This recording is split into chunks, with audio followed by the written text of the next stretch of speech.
আমার বাড়ি থেকে লাগবো এটাকে সব ওঠেন এর ভিতরে। হ্যাঁ, কিসের ভিডিও করা হচ্ছে এটা? এটা কি আমাদের যাত্রা বিরতি? যাত্রা বিরতি আমাদের কোথা থেকে আসলাম আমরা?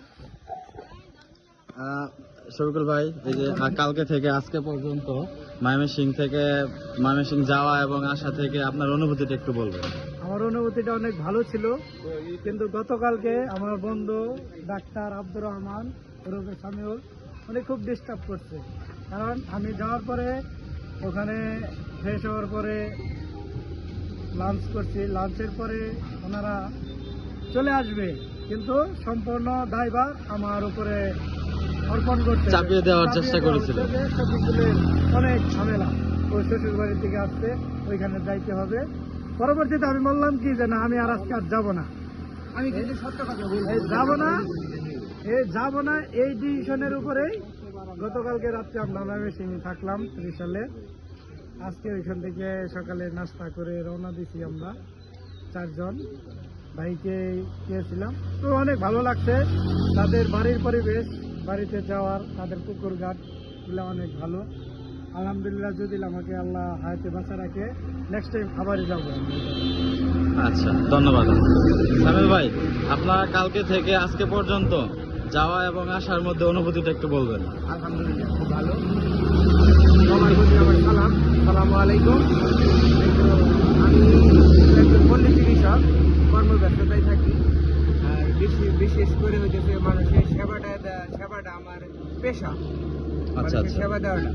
কিন্তু আমার বন্ধু যে আমার ইটা বলে গেল, আসলে এটা ঠিক হয় নাই। কোনটা ঠিক হয় না? আমি বলছি আমার ডিসিশন আমি অন্য থেকে গেছি। না তর্কে যাবেন না কেউ। আমার বন্ধু যখন আমার নামে যে কথাগুলো বলছে, আমি কিন্তু কিছু বলি নাই, কিন্তু উনি কিন্তু বলে গেছে। আচ্ছা আচ্ছা, ওনার দোষেই উনি শ্বশুরবাড়ি থেকে আসছে, যে ওনারে সেই কারণে আবার শ্বশুরবাড়ি গতকালকে যোগ হওয়ার কথা ছিল। উনি পিকনা সানসেট যাবে ওনার ফ্যামিলি নিয়ে, সেই কারণে বলছিলাম যে উনি বলছিল যে আমরা গতকালকে ফিরবো। আচ্ছা যাই হোক, আসতে পারে নেই, এটার জন্য বন্ধু খুব মন খারাপ করছে। সমস্যা নেই, আজকে আবার উনি ওইখানে যায় এরা যোগ দেবে। তো আমরা যেখানে গেছিলাম আলহামদুলিল্লাহ খুব ভালো লাগে। আচ্ছা, আপনার কাছে আরেকটা কোশ্চেন, সেটা হচ্ছে 14 মিনিটের ঘটনাটা একটু বলবেন। না, আসলে এত পার্সোনালি কথা এগুলো বলাটা ঠিক হবে না, এটা আমার একান্ত, এটা বন্ধুর আমার পার্সোনাল বিষয়, এগুলো বলা ঠিক। যাই হোক, আমি শুনলাম আর কি তার নাকি খাওয়া দাওয়ার পরে একটা সমস্যা হয়েছিল পেটে।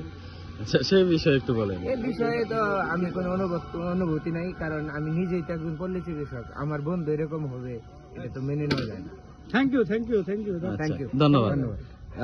তো এখন আপনার কিছু বলার আছে? আমার কোনো শ্বশুর এবং কোনো আমার জামাই, অনুভূতি নাই। আপনার আপনার অনুভূতি কি জন্য আপনার তো মরে গেছে? না, আমার অনুভূতি মরে গেছে। কেন? কেন? সত্যি আমার জামাই হ্যাঁ। শ্বশুর। আচ্ছা, এই কারণে না, তারপর আপনার একটা আক্ষেপ আছে না যে আপনার বুকের চাপা কষ্ট, যে আপনি দোকান টোকান ছেড়ে এসে এখানে থাকলেন, আপনার যদি কোনো হয়ে যায়। জায়গাটা খুব ভালো না, আপনার অনেক ভালো লেগেছে। আর এরপরে কি আপনি যেতে চান ওইখানে আরো? ইনশাআল্লাহ। আচ্ছা, সেটা একটা ডেটটা যদি বলতেন, মানে এরকম সেটা বলা যাবে, সিক্রেট। আচ্ছা আচ্ছা, হ্যাঁ, মাহিন ছোট ভাই, তোমার অনুভূতিটা তুমি প্রকাশ করো, তোমার কেমন লাগছে কালকে থেকে? আমার অনুভূতিটা হচ্ছে যে আমি বড় ভাই এবং চাচার সাথে ঘুরতে গেছি কাল থেকে আজ পর্যন্ত। সত্যি বিষয়টা মানে আনন্দদায়ক এবং ফ্রেন্ডলি, আপনাদের সাথে মিশতে পারার জন্য, আপনারা আমাকে ফ্রেন্ডলি মিশার জন্য যে সুযোগটা দিয়েছেন তার জন্য কিন্তু ধন্যবাদ আপনাদের। আর এতটা মানে ওইখানে থাকার ইচ্ছা ছিল না, যেখানে গিয়েছিলাম ওইখানকার পরিবেশ এবং কি ওইখানকার যে মানুষের ব্যবহার, তাতে মনোমুগ্ধকর একটা পরিবেশ ছিল।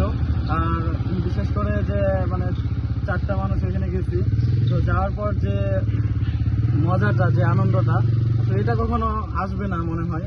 তবে তারপরেও অসংখ্য ধন্যবাদ আপনাদের, যে আপনার এত সুন্দর একটা পরিবেশ আমাকে দেওয়ার জন্য এবং এত সুন্দর ফ্রেন্ডলি নিয়ে আমাকে দেওয়ার জন্য অসংখ্য ধন্যবাদ আপনাদের। থ্যাংক ইউ, থ্যাংক ইউ, ওয়ালাইকুম আসসালাম।